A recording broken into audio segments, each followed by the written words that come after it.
Malaking hakbang tungo sa malinis na enerhiya ang naabot ng South Cotabato matapos ang opisyal na pagpapagana sa unang bahagi ng Tantangan Solar Power Project sa Barangay Magon, Tantangan.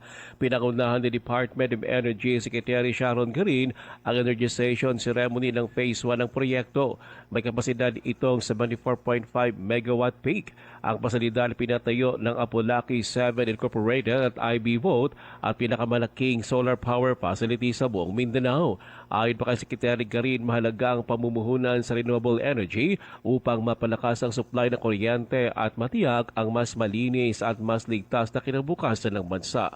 Sa oras na makompleto, inasahang ang proyekto ay magsusupply ng kuryente sa higit 68,000 na mga bahay sa Mindanao.